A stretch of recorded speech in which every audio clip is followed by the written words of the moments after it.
મગર મગરા સાઈ બોવા બેના વાદલ્યો તપ લાગે માં બેન સીટી મારી હનકારે માં બેન નીધું તો ફાજુલે આવ્યા બેન વાદલ્યો તપ લાગે માં બેન સીટી મારી હનકારે માં બેન કીરું તું ફાજુલે આવ્યા બેન વાદલ્યો તપ લાગે માં બેન ચીટી મારી હનકારે માં બેન લીલો પીલો મગર મગરા સાઈ બોવા બેન વાદલ્યો તપ લાગે માં બેન ચીટી મારી હનકારે માં બેન ચડી હનકારે માં બેન લીલો પીલો મગર મગરા સાઈ બોવા બેન વાદલ્યો તપ લાગે માં બેન સીટી મારી હનકારે માં બેન ચડી હનકારે માં બેન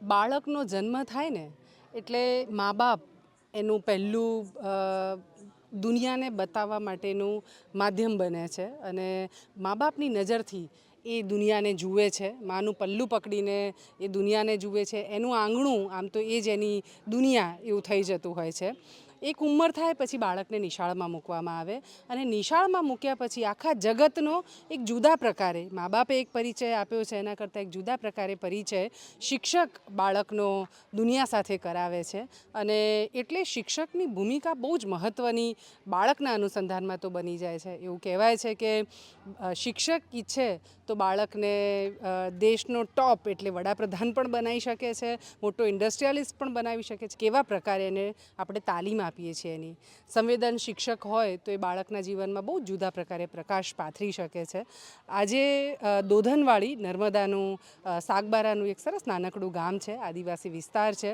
અને ખેતી પ્રધાન પ્રજા જેને શહેર બહુ ગમતું નથી ગામ છોડવું નથી અને હજી પણ એ જ પ્રાદેશિક બળદથી ખેતી થતી હોય એવું આપણે અહીંયા જોઈ શકીએ છીએ બહુ મર્યાદિત સંસાધનો છે પણ લોકો ખુશ છે એ દોધનવાડી નાનકડું ગામ અને એની સરસ મજાની પ્રાથમિક શાળામાં ડૉક્ટર કે.આર. શ્રોફ ફાઉન્ડેશને પ્રાથમિક શાળામાં જે શિક્ષકની ઘટ હતી ત્યાં મારા શૈલેન્દ્રભાઈને મૂક્યા અને શૈલેન્દ્રભાઈ ભણાવતા એક બાળક પર એનું ધ્યાન જાય છે અને એક બાળક પણ છૂટી ન જાય જે અમારી સંસ્થાની અમારા ફાઉન્ડેશનની નેમ છે એના અનુસંધાનમાં શૈલેન્દ્રભાઈએ કેવું કામ કર્યું એ આપણે શૈલેન્દ્રભાઈ પાસેથી સાંભળીએ કેમ દૂરબીન બનાવતો છે ઝાકું દેખાય છે પાટિયા પર વંચાતું નથી હા તકલીફ પડે છે હું જ્યારે ગણિતનો ક્લાસ લેતો હતો ત્યારે મારી જોડે એક રોહન કરીને બાળક હતો તો દૂરબીન તરીકે એમ કરીને જોઈ છે કે એને બરાબર દેખાતું એટલે એમ કરીને જોઈ છે એટલે એના પર ચશ્મા હતા નહીં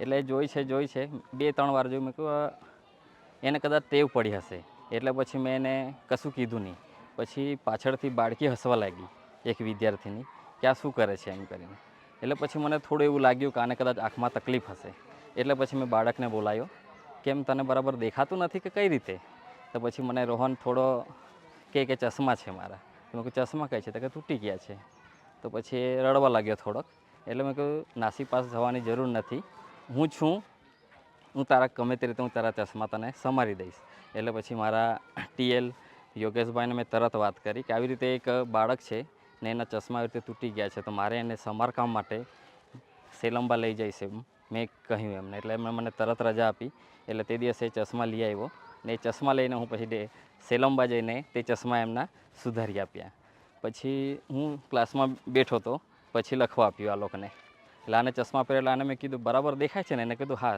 સર બરાબર દેખાય છે એટલે પછી મેં બાળકને લખવા આપ્યું હતું પાટિયા પર બધા બાળકે લખી નાખ્યું ને હજુ આ છેલ્લે સુધી લખતો હતો એટલે મને લાગ્યું કે હજુ એને થોડી તક ખામી તો છે જ એટલે પછી મેં વિચાર્યું કે એને બોલાવ્યો મેં વંચાવ્યું એટલે એને ભણવામાં હોશિયાર એકદમ એટલે કંઈ પણ દાખલા ગણવા તો સૌ પ્રથમ એ ગણીને લાવતો હતો તો પછી એને મેં બોલાવીને કીધું કે પછી કેમ બરાબર વંચાતું નથી તને તો એને મને કીધું કે વંચાય છે ને પણ એને પેલું ભાવના એને ખબર નહીં કે ભાઈ આટલું ચોખ્ખું પણ મારાથી દેખાશે એમ એટલે પછી મને લાગ્યું કે ના એને તકલીફ તો છે જ એટલામાં જ 4-5 દિવસમાં કાકરપાડા વતને આંખનો કેમ્પ હતો એટલે પછી મેં એને કીધું કે આપણે કેમ્પમાં જવાનું છે.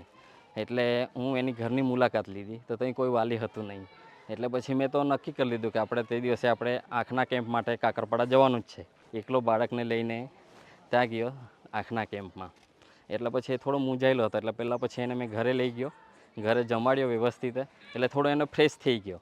એટલે હવે કેપેબલ છે કે ચાલ હવે કેમ્પમાં આવવા માટે કમ્પ્લીટ છે. એટલે પછી એને હું કેમ્પમાં લઈ ગયો. કેમ્પમાં એની તપાસ કરાવી. પછી મને ડૉક્ટર કે આના વાલી કોણ છે? તો મેં કીધું વાલી તો કોઈ છે નહીં, હું પોતે જ વાલી છું એનો, કેમ કે વાલી ત્યાં કેમ્પમાં આવ્યા હતા નહીં. એટલે પછી મને કેમ્પ પત્યો પછી ડૉક્ટરે બોલાવ્યા ને કે જો 3-4 મહિના પછી એનામાં મોતિયા છે બંને આંખમાં, ને જો આ મોતિયું 3-4 મહિના પછી પાકું થઈ જશે તો એને કદી દેખાશે નહીં. એટલે પછી મારી માટે તો હવે એ થઈ ગયું કારણ ઓપરેશન માટે જે બાળકને ઘરેથી કેમ્પ સુધી લઈ જવા માટે મને તકલીફ હતી તે તકલીફ હવે મારે ઓપરેશન સુધી લઈ જવી કઈ રીતે. પછી મેં અહીંથી શિક્ષકોની મદદ લીધી. એટલે તે દિવસે તે કેમ્પમાં જે જવાના હતા તે લોકો તો જતા રહ્યા. મેં ડૉક્ટર સરને કીધું કે મને કાગળિયું આપી દો, હું તમને 2-4 દિવસમાં બાળકને પહોંચાડી દઈશ. એટલે પછી બાળકને અહીંયા લઈ આવ્યો. પછી એના વાલીઓને બરાબર સમજાવ્યા ને પછી કીધું તમારા પર ખર્ચો નહીં તો વાંધો નહીં, હું તમને ત્યાં સુધી મૂકવા આવીશ. એટલે હું ત્યાં ગયો. પછી આમને માંડવીને લઈને હું ત્યાં પહોંચ્યો. પછી હવે ત્યાં ખર્ચ હતો થોડોક. એટલે પછી મેં PM વાત્સલ્ય કાર્ડ, મારો એક મિત્ર છે સાગર વસાવા કરીને ડેડિયાપાડા, તેને કોલ કર્યો અને તેને મને મા વાત્સલ્ય કાર્ડ તરત કાઢી આપ્યું. અને પછી આ બાળકનું ઓપરેશન કરી આપ્યું. કેર શ્રોફ ફાઉન્ડેશનના જે મૂલ્ય હતા, જેમ કે બાળક સૌ પ્રથમ, જેમ કે અમે ખાલી જ્ઞાન કે કૌશલ્ય તે તો અમારામાં છે જ, કેળવણી તમે આપી શકીએ છીએ, પણ આપણે એમને જો એની ભાવના સમજીએ નહીં તો તે કશું કામનું નથી. તે ભાવના મેં આ કેર શ્રોફ ફાઉન્ડેશનમાં જોઈ અને પછી મેં વિચાર્યું કે ના, આ કરવા જેવું છે.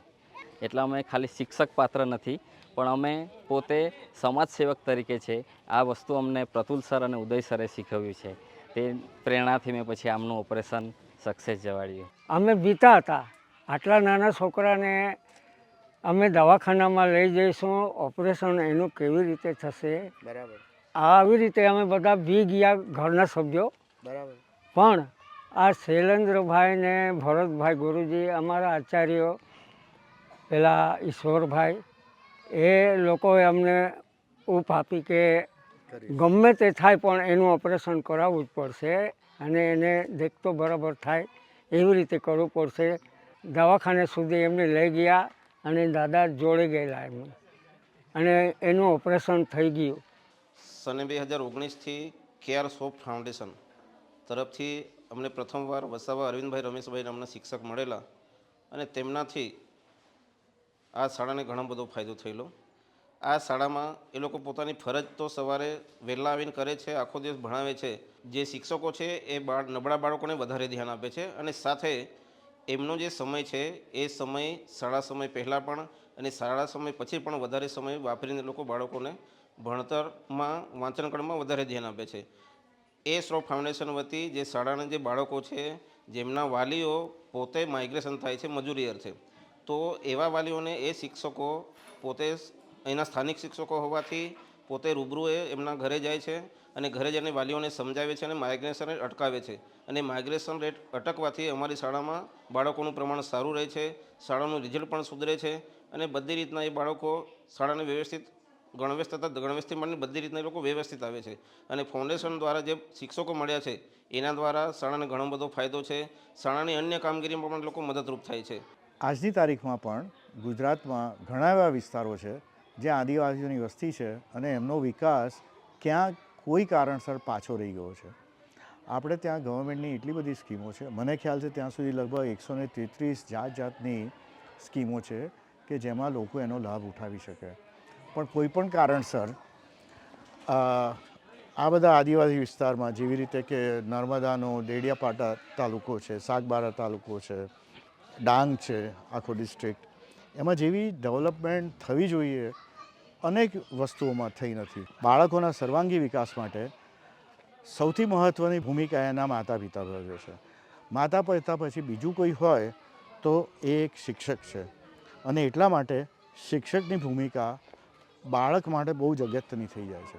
અને એટલા જ માટે આપણે જોઈએ છીએ કે ઘણા બાળકો જ્યારે મોટા થઈને મહાપુરુષ બને છે ત્યારે એને અમુક શિક્ષકો તો યાદ રહી જતા હોય છે અને એનું ખાસ કારણ એ છે કે એ શિક્ષકે એ બાળકને હૃદયસ્પર્શી વાર્તા કરી હોય, એને સમજાવ્યો હોય, એને સાચો રાહ ચીંધ્યો હોય, જે કંઈ થયું હોય, પણ એને લીધે એ શિક્ષક એ બાળક માટે આખી જિંદગી યાદ રહી જાય છે. શૈલેન્દ્ર અમારી જોડે લગભગ 1.5 વર્ષ પહેલાં જોડાયો. ફાઉન્ડેશન એવું દ્રઢપણે માને છે, મેં આગળ કહ્યું તેમ, કે શિક્ષકોની ભૂમિકા બાળકો માટે બહુ જ મહત્ત્વની છે. એટલે અમે શિક્ષકોને એક ખાસ પ્રકારની વ્યવસ્થા ઊભી કરવા માટે સમજાવીએ છીએ કે એમની સંવેદનશીલતા બાળકો પ્રત્યે, એમની હૂંફ બાળકો પ્રત્યે બહુ જ અગત્યની છે, જે બાળકોની જિંદગી બદલી શકે છે. એટલે એમણે એ વસ્તુ ધ્યાનમાં રહીને જે કંઈ સ્કૂલમાં બાળકોને ભણાવતા હોય એ બાળકો ખાલી ક્લાસરૂમ પ્રત્યે કે ક્લાસરૂમ સીમિત જ ના રહે એનું ખાસ ધ્યાન રાખવા અને એ પ્રમાણે વર્તવા માટે અમે એમને કહેતા હોઈએ છીએ. શૈલેન્દ્રભાઈ જ્યારે અહીંયા સ્કૂલમાં આવ્યા ત્યારે એમનું ધ્યાન એક છોકરા પ્રત્યે ગયું કે જે પહેલાં ચશ્મા પહેરતો હતો અને પછી એણે ચશ્મા પહેરવાના છોડી દીધા અને એને એવું ચોક્કસ દેખાતું હતું કે જેને જોવામાં તકલીફ પડતી હતી. એટલે અને આ વસ્તુ આખી સંવેદનાથી જ થાય, કારણ કે જો તમે ખાલી ક્લાસરૂમમાં સીમિત રહો તો દરેક બાળકની શું તકલીફ છે, દરેક બાળકને શું મુશ્કેલી પડે છે એનું તમારું પ્રત્યે ધ્યાન ના જાય. અને એક બીજી ખાસ વાત એ બી છે અમારા ફાઉન્ડેશનમાં કે કોઈ બી બાળક જો 2 દિવસ ઘરે ના આવે તો શિક્ષક બાળકના ઘરે પહોંચી જાય વાલીઓનો સંપર્ક કરવા. એક પોલિસી છે અને એને લીધે બી ઘણો ફેર પડે છે, કારણ કે આ આખો વિસ્તાર એવો છે કે અહીંયા માઇગ્રેશન થતું રહે અને બાળકો ગેરહાજર રહેતા હોય. શૈલેન્દ્રએ એ માતા પિતાને બહુ સમજાવ્યા. એમની પાસે મા વાત્સલ્ય કાર્ડ નહોતું, એ મા વાત્સલ્ય કાર્ડ કરાવ્યું જેથી કરીને ઓપરેશનનો ખર્ચો સરકારશ્રી તરફથી મળી શકે અને બહુ મહેનત કરી, બહુ સમજાવટથી પૈસાની વ્યવસ્થા કરી અને દીકરા સોનનું ઓપરેશન કરાવ્યું. આમ જુઓ તો બહુ નાની વાત છે, એક દીકરાની વાત છે. આટલા હજારો બાળકો, લાખો બાળકોમાં એક બાળકની વાત છે, પણ એ બાળક માટે તો જ આખી જિંદગી બદલાઈ જાય ને. મને ખાતરી છે કે એ કાયમ શૈલેન્દ્રને યાદ કરશે.